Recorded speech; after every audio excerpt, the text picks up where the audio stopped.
Salem Ben Reverend Stephen Obey Amwako. Hi, I am Reverend Stephen Obey Amwako. We bless God for the gift of life. We thank God for how far He has brought us. We thank God for the opportunity to come your way one more time also on this Jesus.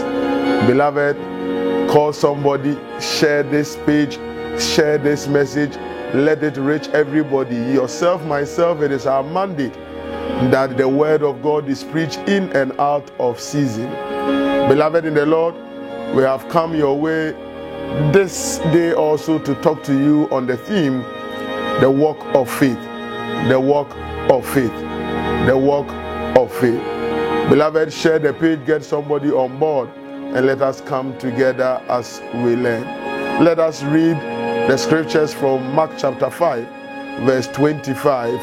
Mark chapter 5, verse 25. Beloved, let us hear the word of the Lord. And a certain woman which had an issue of blood 12 years, and had suffered many things of many physicians, and had spent all that she had, and was nothing bettered, but rather grew worse, when she heard Jesus came in the press behind and touched his garment. For she said, if I may touch but his clothes, I shall be whole. And straightway the fountain of her blood was dried up, and she felt in her body that she was healed of the plague. Beloved, this is the word of the Lord. Beloved in the Lord, let us pray. Father, in the name of Jesus, we thank you for your word which has been read to us. We pray that speak to us in the living echoes of thy voice, that we would hear you. Let your word pierce hearts, minds, and renew us, O God, that we will forever live for you, even in Jesus' name. Amen. Beloved in the Lord, Hebrews chapter 11 verse 6 tells us that without faith it is impossible to please God, which means that that which pleases the Lord is when we have faith in Him. I remember those days when we were growing up, you realize that what pleases every parent is for you to be obedient to their command. It means that that which makes our God happy, that which makes it okay to be called a son and a daughter of God, is when you have faith in Him. Beloved, how can we have faith? The story tells about this woman who had suffered many things and had grown even worse. The Bible talks about how she had a fountain of blood years. Beloved, in all these things, the Bible says she heard of Jesus. And that is where I want to start this teaching from.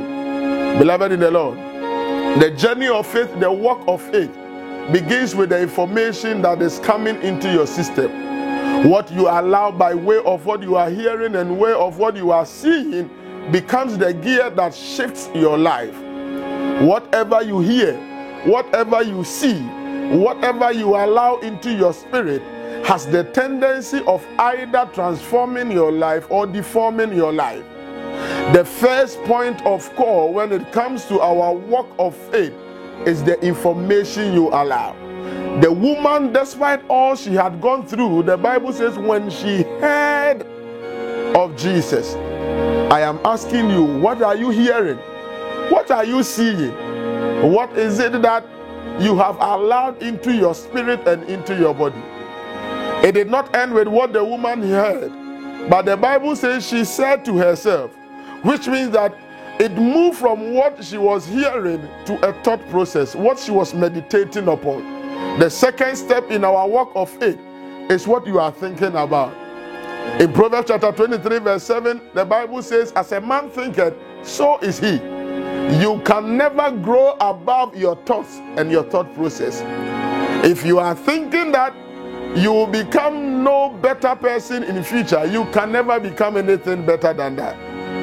If your thought process is that you'll be a second wife, you can never be a first wife, because you can never grow above what you are thinking. What qualifies somebody to be a thief is the fact that as he sits, he sees something that does not belong to him or her and thinks about how to take it, how nobody is watching. Beloved, the woman began thinking about it.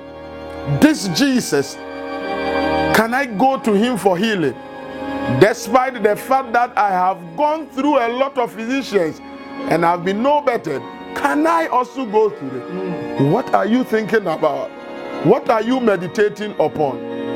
Then, the Bible says, she said, if I may touch, it must move from the information you allow to what you are thinking about, and also move from what you are thinking about to your confession. What are you saying? Joel chapter 3 verse 10, the Bible says that let the weak say I am strong. Beloved, let's learn this thing. The enemy does not know your weakness until you say it. The enemy does not know what you are going through until you give it up in a way of your confession. What are you saying? What are you talking about? What is your confession? Beloved, if you would eschew the negative sentiments and the negative comments and talk about the positive side of issues, you are bound to walk in that. Then the Bible says she came from the press and touched Jesus. Beloved in the Lord, faith does not end with the information, neither does it end with the thought process. It does not also end at your confession, but the final point and the final place of faith is action. Action. Action. James chapter 2 verse 14 to 26. It says, for faith without works is dead. What you are thinking, what you are confessing, what you are allowing into your spirit, have you added action to it? You are believing God for job. Get out there after prayer and go and search for job. You are believing God for marriage. The Bible says, he who finds, go out there and find. You are a woman, you are believing God for marriage. After the prayer, prepare yourself and make yourself suitable for someone's home. Beloved, this is this Jesus with our Lord and Savior. I entreat you, share the page, get somebody on board. Every time be part of this, and let us study in few minutes what the Lord can do for us. Our walk of faith begins with what we are hearing, what we are seeing, what we are thinking about, what we are confessing, and what we are acting on. May the Lord bless us, and may the Lord make his face shine upon us and continue to help us to walk in faith, even in Jesus' mighty name. Amen. Host Shaka, goodbye, beloved. We shall meet again, same time, on this Jesus. God bless you. Peace. Shalom.